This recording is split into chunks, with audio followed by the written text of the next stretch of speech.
Halo guys, kembali lagi. Hari ini kita mau bahas cara pembuatan PLTS secara simple dan mudah dipahami ya guys. Untuk yang benar-benar untuk pemula itu apa aja yang diperlukan itu ya guys.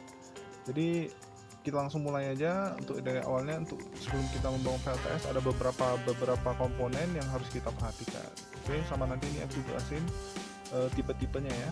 Untuk pertamanya itu pastinya solar panelnya itu ya guys. Untuk solar panel itu kita bagi menjadi dua ya. Itu ada yang ada yang mono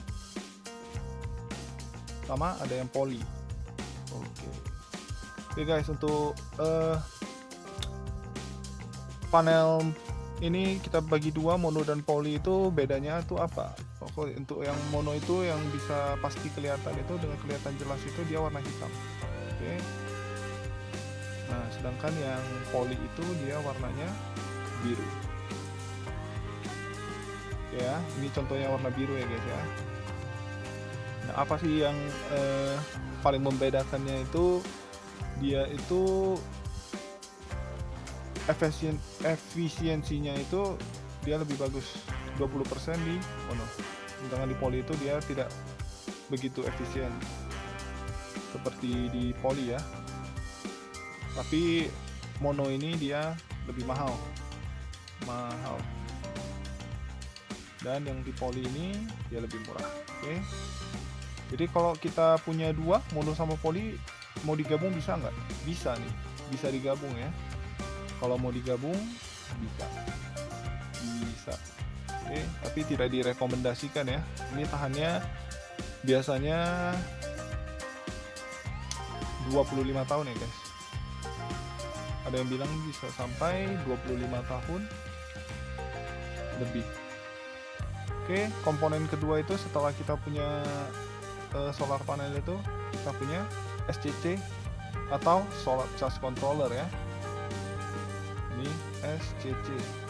Kita bagi dua ya guys. SCC itu ada dua. Oke. SCC itu ada dua. Yang satu ini jenisnya PWM. PWM. Oke. Yang satu lagi ini kita sebut sebagai MPPT. MPPT. Oke. Perbedaannya apa? Untuk PWM ini kita sebutnya kepanjangannya itu pulse with modulation. Oke. Ini biasanya orang yang pakai ini sangat untuk pemula ini cocok untuk pakai ini ya, karena dia lebih murah. Gambarnya seperti ini ya, sudah ada colokannya juga. Dia lebih murah,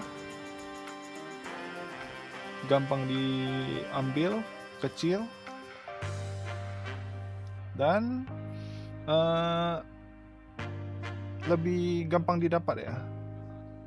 Tetapi minusnya itu, dia minusnya apa? Dia maksimalnya ini dia yang aku tahu di pasaran itu di 60 ampere ya. Tetapi dia harus mengikuti voltase baterainya. Oke, jadi kalau mau pasang yang ini, baterai dan panel voltasenya itu harus sama. Jadi kalau baterainya 12 volt, dia harus 12 volt. Dan kalau dia baterainya 24, jadi dia harus 24 volt. Jadi dia harus mengikuti voltase baterai. Dan dia ini tingkat efisiensinya ini 80%. Efisiensinya. Sedangkan kalau ini MPPT atau maksimum power point tracker, ini kekurangannya itu dia lebih mahal, dia ini lebih besar dan lebih berisik ya. biasanya ya, karena dia ada ini apa namanya, kipasnya. Tapi untuk apanya ini dia lebih efisien. Untuk alat yang jenis MPPT ini dia lebih efisien. Oke, positifnya itu dia lebih efisien. Efisiensinya bisa sampai 80% ya guys. Sedangkan untuk voltase dan ampernya itu bisa disesuaikan dengan kebutuhan. Jadi tidak harus sama dengan baterai ya. Jadi kalau misalnya lagi mendung-mendung gitu mungkin voltasenya lebih tinggi, tapi kalau misalnya lagi enggak, nanti dia diatur voltase dan ampernya, voltase dan ampere menyesuaikan kebutuhan.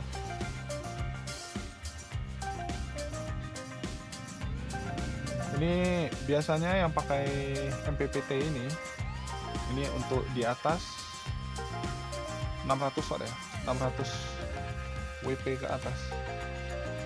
Oh habis. Bentar guys, pause dulu. Oke, sorry guys.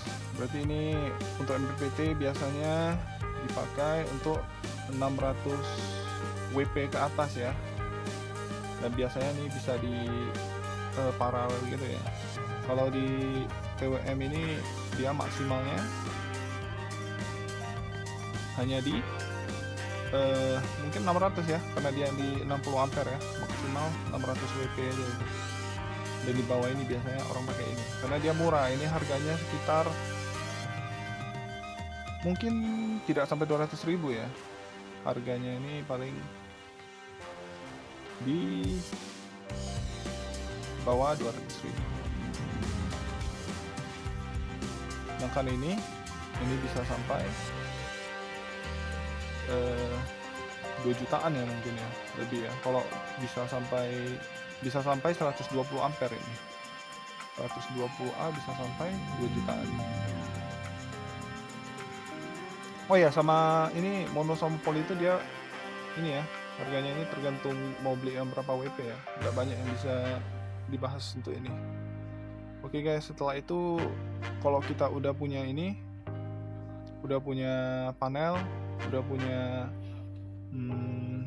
SCC, nah tergantung kebutuhan kita. Kalau untuk arus DC aja ini bisa langsung keluar ya. Ini ada untuk DC nya ini. Jadi untuk lampu-lampu DC atau peralatan yang arus DC bisa langsung, atau mau langsung cas HP ini bisa langsung. Tapi biasanya kalau untuk orang mau pakai untuk kebutuhan alat rumah tangga, untuk masak nasi atau kulkas, kita perlu yang namanya inverter ya guys. Inverter. Oke, tapi sebelum inverter kita butuh baterai dulu. Oke guys, untuk baterai ini kita ada beberapa jenis ya.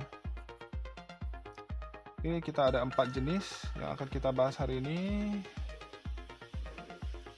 Nah, yang pertama itu kita mau bahas yang paling biasa dulu ya guys. Oke, sebentar aku hapus dulu. Ini aki biasa. Oke, ini aki biasa. Aki basah. Aki basah atau mobil ya guys ya. Nah, ini kita bahas satu-satu ya, kekurangan dan kelebihannya. Ini ada baterai lithium ion, kemudian kita ada LiFePO 4,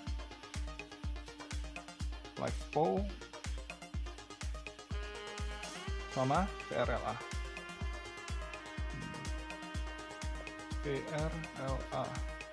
Oke, ini lithium ion. Yang ini sebenarnya ini lithium iron ya. Kalau LiFePO 4 itu lithium iron. Ini lithium ion, ini lithium iron.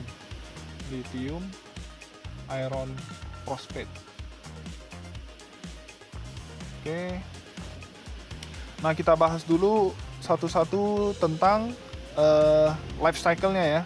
Dia bisa dipakai berapa kali dari full charge sampai ngedrop, kemudian dicas lagi itu dia berapa cycle. Kalau untuk Akibasa ini dia life cycle-nya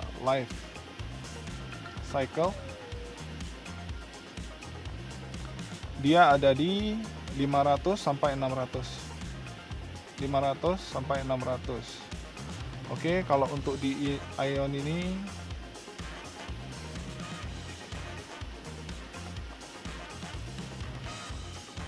ada di 3000. Oke. Kemudian di Lipo 4 ini kita bisa lebih lama ya. Life cycle-nya di 5000.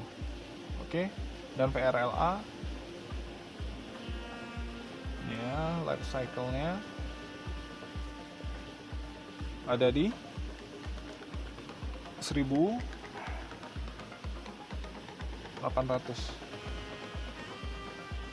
Oke guys. Kemudian kita bahas tentang DOD-nya atau kita sebut depth of discharge. Ini maksudnya ini kita bisa memakai kapasitasnya di berapa. Oke. Jadi untuk DOD Akibasa ini kita hanya bisa memakai 50%.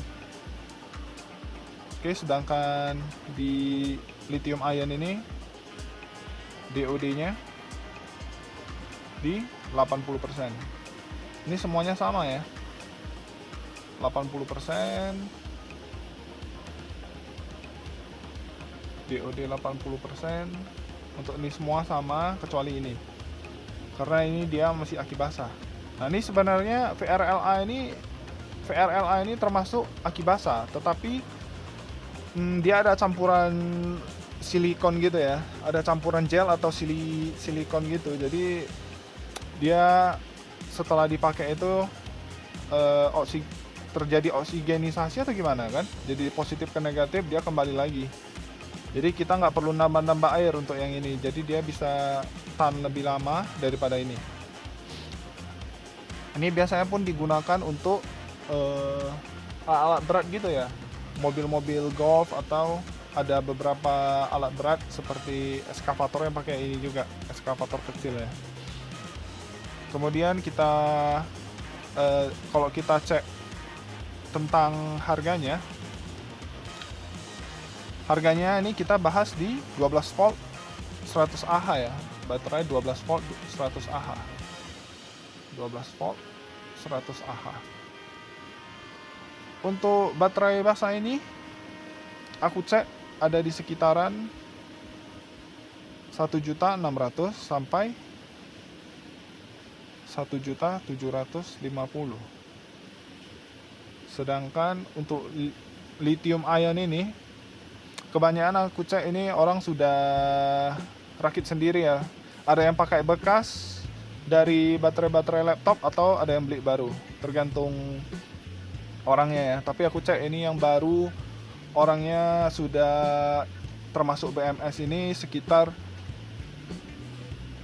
1.800.000-an, 1.600.000 sampai 1.800.000 sudah termasuk BMS. Kemudian untuk LiFePo 4 ini kita cek harganya di marketplace ini kurang lebih sama dengan lithium ion ya, 1.600.000 sampai 1.800.000. Nah, untuk VRLA ini dia mungkin bisa lebih murah karena ada yang klaim baru, ada yang bilang ini bekas. Tapi untuk yang baru aku cek sekitar 1.600.000 sampai 2 juta. Untuk VRLA ini agak susah kita cek, banyak yang tergantung merek-merek juga sih. Oke. Nah, kok bisa kita lihat ini untuk yang dari keempat baterai ini bagusnya yang mana? Ya, bagusnya kita lihat itu lebih baik itu yang pastinya LiFePo 4 ya. Dengan harga yang hampir sama dengan lithium ion yang mobil baterai seperti laptop ini, dia bisa cycle-nya lebih lama, bisa sampai 5.000. Ini berarti kalau kita setiap hari make ini bisa 7 sampai 8 tahun ya. Kalau DOD-nya di 80% ya. Nah, kalau untuk keamanan yang pastinya pun antara ini dua ini lebih bagus juga. LiFePO 4 ini lebih bagus karena dia tidak mudah terbakar. Tidak mudah terbakar. Oke.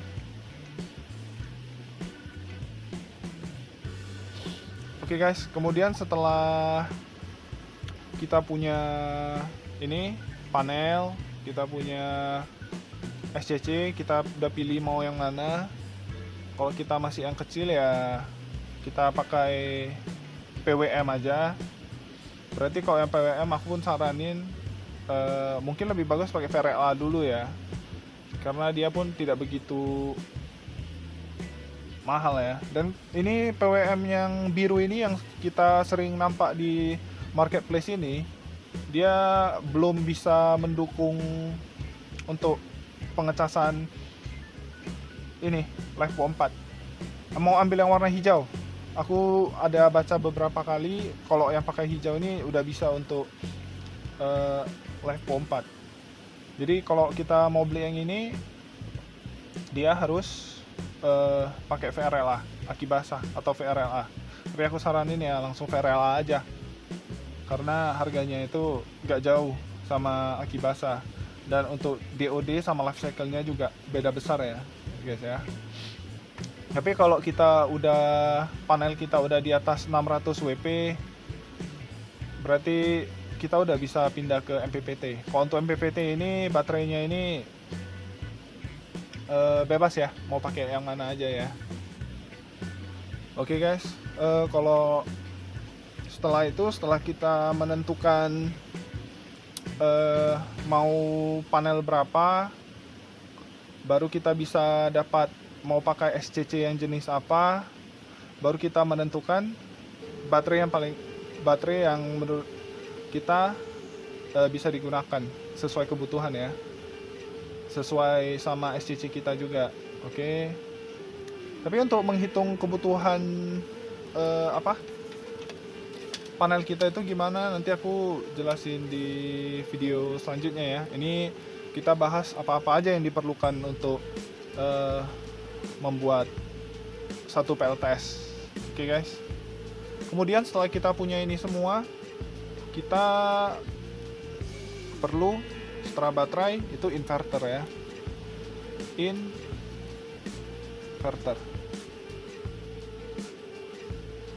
Inverter itu sebenarnya ada dua juga ya.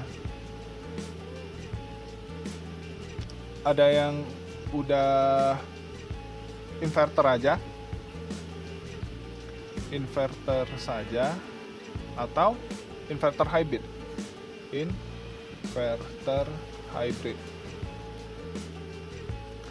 Oke, ini bedanya ini kalau inverter hybrid ini sama inverter aja. Kalau inverter aja dia khusus hanya menginvert arus DC ke arus AC. Oke. Nah, ini pun tergantung ya mau yang berapa volt.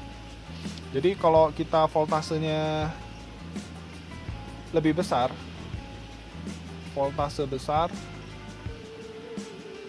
itu kabelnya lebih simple, kabel lebih hemat ya. Jadi kalau kita buat di 12 volt sistem kita, nanti kita butuh baterai yang lebih kabel yang lebih besar, karena kita bakal butuh ampere yang lebih besar untuk daya yang lebih besar. Untuk teman-teman tergantung ya mau yang voltase berapa. Dan ini juga bisa sampai 24 aja. Kalau ini bisa sampai 46 untuk MPPT-nya ya. Oke, kalau inverter itu pun sebenarnya ada inverter apa juga ya. Oh, ada inverter yang disebut dengan inverter low frequency, sama high frequency. Oke. Kemudian ada juga inverter yang tanpa baterai. Banyak sekali nih jenisnya ya, dengan baterai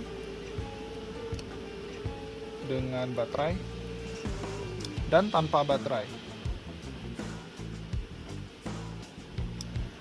Biasanya yang dengan baterai itu dia low frekuensi ya, dan yang tanpa baterai itu biasanya high frekuensi. Yang membedakannya itu dia kalau high frekuensi itu ada ini apa namanya ini, toroid, ada toroidnya ya guys ya. Jadi dia pastinya lebih tahan dan lebih, bisa dibilang lebih bandel. Oke. Kalau yang high frekuensi ini, oh terbalik, berarti ini di sini ya. Ini low, maaf, low. Ini high. Oke, untuk inverter hybrid yang punya toroid ini dia low frekuensi ya. Nah, kalau yang nggak ada toroid itu dia high frekuensi. Kalau yang high frekuensi itu dia biasanya tanpa baterai pun bisa. Oke. Biasanya. Ini untuk kedepannya aku akan bahas lebih lagi ya, perbedaan inverter yang high frekuensi sama low frekuensi. Untuk saat ini kita bahasnya sampai sini dulu ya guys. Jadi kalau yang hybrid ini maksudnya ini dia sudah termasuk MPPT. Oke, jadi ini MPPT-nya sudah masuk ke dalam inverternya, jadi dia lebih gampang, nggak dipisah. Jadi kalau udah kita beli inverter hybrid, jadi langsung pakai solar panel. Di sini solar panel kita. Oke, langsung kita pakaikan ke inverter hybrid. Kemudian di sini baterai. Nah, di sini beban. Oke. Baru ini pun kalau sudah solar panel, SCC, baterai, inverter, tergantung yang mana. Nah, ini beban ya guys ya. Oke. Nah, kalau kita mau buat yang hybrid pun ini kita perlu satu lagi. Kita bisa pakai PLN. Oke guys. Jadi sampai sini aja ya. Udah kepanjangan juga videonya. Sebenarnya yang kita butuh itu hanya ini. Oke, tergantung kebutuhan kita untuk buat PLTS, dan jangan lupa pengamanannya ya. Mau perlu MCB dari ini panel ke SCC, perlu MCB dari SCC ke baterai, perlu MCB sesuai dengan kapasitasnya. Kemudian juga dari inverter mau ke beban PLN ke inverter juga perlu MCB ya. Jangan lupa MCB-nya ya. MCB-nya jangan lupa, agar lebih aman, supaya biasanya di inverter hybrid ini sudah ada pengamanannya, sudah ada MCB-nya, udah ada low voltage atau high voltage disconnect-nya juga. Tapi untuk lebih aman kita biasanya orang-orang itu pasang MCB, dan biasanya kalau inverter hybrid begini lebih mudah ya, nggak ribet, dan sudah ada monitoringnya, sudah termasuk monitoring. Sudah ada monitoringnya, jadi kita bisa cek dari HP ya, lebih mudah ya. Jadi sebenarnya begini aja ya teman-teman, untuk pemasangan PLTS. Kalau untuk yang skala hobi, yang nyantai-nyantai aja, untuk lampu-lampu aja, sebenarnya kita hanya butuh panel SCC yang kecil ini sama baterai. Kalau untuk yang awal-awal mungkin kita bisa pakai baterai motor seperti ini ya.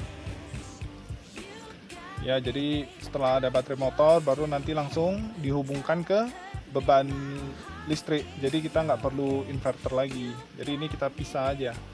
Ini yang paling simple untuk DC. Tapi kalau untuk mau orang yang misalnya di kebun untuk masak nasi, berarti dia perlu inverter. Kalau untuk inverter kita ada juga yang 1000 watt. Yang 1000 watt ada ya. Untuk 1000 watt itu maksimalnya biasanya orang pakainya di 500 watt. Bisa untuk masak nasi ya guys. Untuk nanti perhitungan kebutuhan inverter sama baterai nanti di video selanjutnya kita jelasin lagi ya guys. Kalau ada yang perlu ditanyakin nanti ditanyakan aja ya guys. Oke. Thank you yang udah nonton sampai habis. Nanti kalau ada yang mau ditanyakan silahkan ditanyakan. Terima kasih untuk teman-teman yang udah dukung. Saya juga hanya pemula yang hanya bisa menjelaskan sampai sini. Jadi kalau ada kesalahan tolong dibantu koreksi ya teman-teman ya. Thank you.